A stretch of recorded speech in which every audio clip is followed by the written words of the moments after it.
Yo, what is going on YouTube? I am Germ here, as you guys can see up on the screen. Today I want to talk a little bit about Sofi Technologies Incorporated. This is ticker symbol SOFI, and Sofi had a good day today. This was really great to see, especially after last week where it seemed like we just kept hitting new all-time low after new all-time low after new all-time low. We're down 8% in the past 5 days, which is really crazy. You can see where, hey, we were up a little bit and then we're just down and down and down and down and down. And I mean, even considering the 2.5% upward movement today, we're still down like 8%. And this was after already being pretty much at all-time lows or pretty damn close to all-time lows. So last week was really rough. I know a lot of people were getting very negative. There's a lot of despair, a lot of fear, and all that stuff going on. So it's good to at least be starting this week with a nice little upward day. And I'm definitely hoping, not just for SoFi, but for the whole stock market, for everybody involved, that maybe we'll be able to keep some of this momentum going. Maybe this will be the start of a good week, but we will have to wait and see. In this video today, we're going to be going over all the latest for SoFi, making sure you guys can stay up to date with everything that's going on. So definitely drop a like if you do enjoy it. I would appreciate that so much. Subscribe to stay up to date on all my latest content. And of course, as always, there's not going to be any financial advice in this video. I'm not telling you guys to buy anything, not telling you guys to sell anything, nothing like that. Just going over some stories, some news, and giving my thoughts and opinions. With that being said, let's get right into this one. So one reason why I think it was such a good day for SoFi, again, not only because it's the beginning of the week, starting it off right, not only because last week was so terrible, not only because 2022 has been so terrible, but SoFi actually outperformed the greater market today, which is what they need. Because again, the markets haven't been doing good and SoFi hasn't been doing good, but SoFi has definitely been underperforming the markets in 2022. So any days where it is outperforming, the S&P, the NASDAQ, stuff like that, those are very good days. You can see that the Dow Jones is up 0.7%, S&P up 0.57, NASDAQ up 1.29, and the Russell was up 0.7. So a lot of green throughout the market today. Not too insanely up, but a pretty solid day for the market. We'll take days like this as much as we can get them. But yeah, SoFi being up 2.5%, really outpacing all those, is definitely good to see.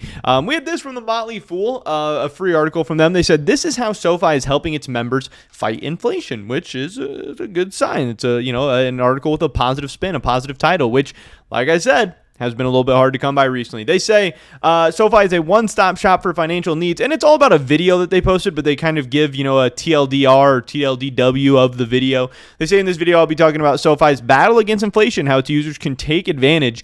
You can find the video below, but here are some highlights. Earlier this month, SoFi announced it is now offering 1.25% annual percentage yield on checking and savings accounts. This is 41 times the national average checking rate, which is really crazy. And this is something that I've been talking about for a while. I believe it was 1% before, but then going up to 1.25% on checking accounts is really good. And I think that is something that I think a lot of people sleep on. Like, I think if people understood how good that was, or how much that meant, or how important it was, or whatever, that literally could be something, that could get people to switch over to SoFi just in and of itself. I don't know if it necessarily will, because people are like, oh, 1.25%, that's nothing. But like, if you're getting 1.25% compared to 0 or 0.1 or 0.25%, like, that's so good. And you're just making money from having your money sit there.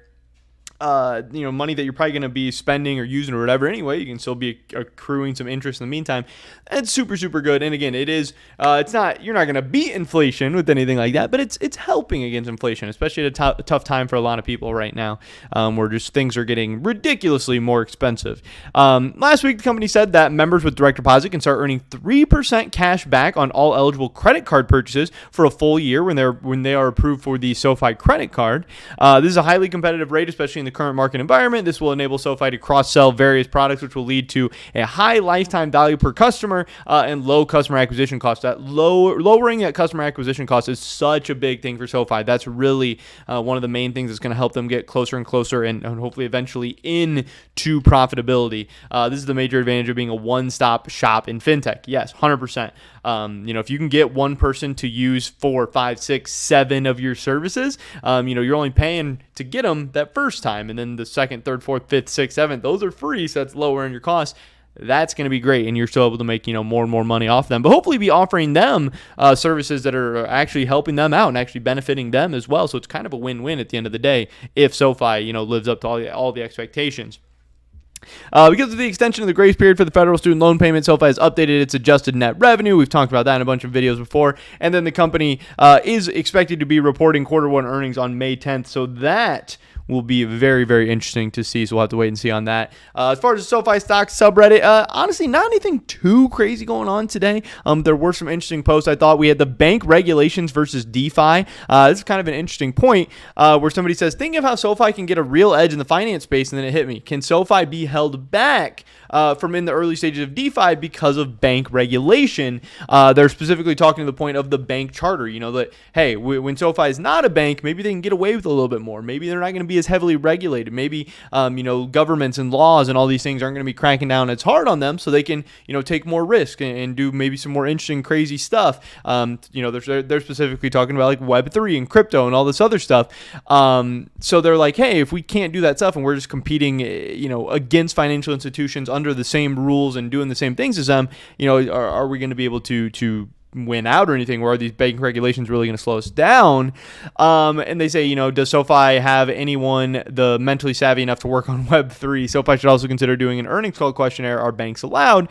And this guy, says, hey, they can actually still profit through Galileo, though, because, even though one of the kind of things when they got their bank charter is like, okay, SoFi Bank can't, deal with cryptocurrency and stuff like that, but obviously SoFi still offers cryptocurrency through, their other arms and things like that. So it is still a good sign. They do still have other ways to make money. They do still have other ways to get creative, to stand out, and things like that. And yes, obviously bank regulations will be good and bad. It adds legitimacy, it adds stability, and it gives them more ways to, make money, get lower rates, do all this stuff. But yeah, it could slow them down in some capacities. But since they are this giant umbrella of all kind of financial services, I think they're still going to be okay at the end of the day. But, we'll have to wait and see.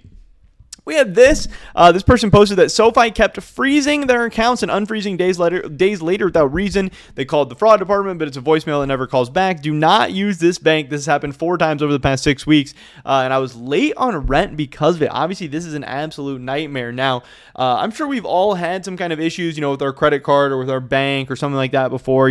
False fraud charges or real fraud charges or getting frozen, or the bank wanted to be like, hey, was this actually you? You bought something weird in a weird location. Yada, yada, yada. That kind of stuff happens all the time, but that's why it is important to have really, really good customer service. And, it just sounds like this person didn't get great service, especially if it ended up, the fact that they're going to be missing rent or whatever, this is very serious. This is very bad. This is not a great look. Now, who knows exactly what happened here? Who knows if it was SoFi's fault, if it was a person's fault, if it was a mixture of both. But, people have been a little bit critical of SoFi's customer service and saying that they really need to ramp it up, that they really need to get better with it.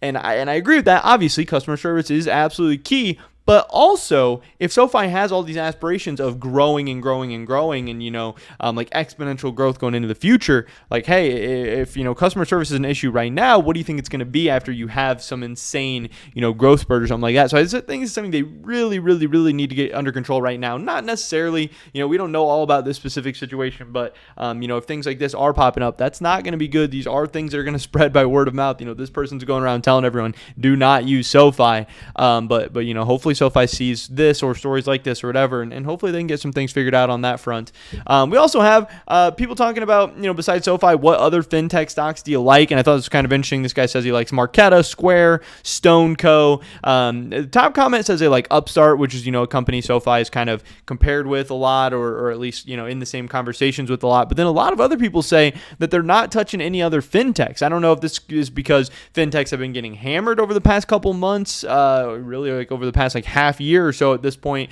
or if it's because they believe in SoFi so much, or if they think the fintech space in general isn't going to do really, really well, which would then make me question, hey, is SoFi going to do really, really well? Then I don't know. I just thought it was kind of interesting. But it does seem like, a lot of people in SoFi, or at least on the SoFi subreddit, aren't really interested in that many other fintech stocks. There's some Square, there's some PayPal, there's stuff like that, and there's some Upstart, but there's a lot of people just, saying none or no other fintechs, which is kind of interesting.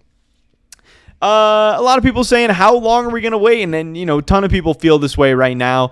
They're saying from where they bought at, it's going to take 300% gains to break even. It's going to take forever. And then even after breaking even, you're going to need, 400, 500, 600% gains to actually start making some like legitimate money on your SoFi shares and stuff like that. And just so many people worried and frustrated and scared and all that stuff. And, part of that is, hey, if you still believe in SoFi, if you still are aligned with the company's visions and think the numbers make sense and the growth and all that, you can always buy the dip. You can lower your cost basis. Then you won't need as crazy of gains going forward. But also, like this comment says, I believe a little bit, the whole market's going down right now. This is a rough time for the market. We're down like 7, 8, 9%, something like that on the SPY year to date. 2022 hasn't been a great year. Yes, volatile stocks are going to get hit harder, but part of the thing is if SoFi does end up, hitting on all their numbers and growing in all the ways they think they can and all that stuff, once a market starts doing good, if SoFi starts doing good as well, they have a chance to really overperform the market in a huge way. And, that doesn't mean they're necessarily going to make up 300% in a year or anything like that. But,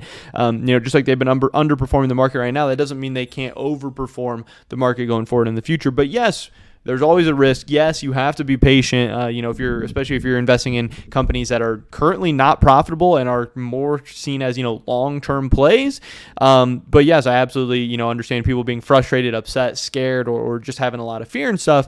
But that's just kind of part of the game when you choose to invest in individual stocks, at least in my opinion. And we'll have to see what the future has in store. But that is pretty much it for this video today, guys. Definitely drop a like if you did enjoy it. I would appreciate that so much. Leave a comment down below. Let me know what you think about SOFI. I'd love to hear your guys' thoughts and opinions. Subscribe, stay up to date on all my latest content. Hopefully catch you guys in the next one. But until then, peace.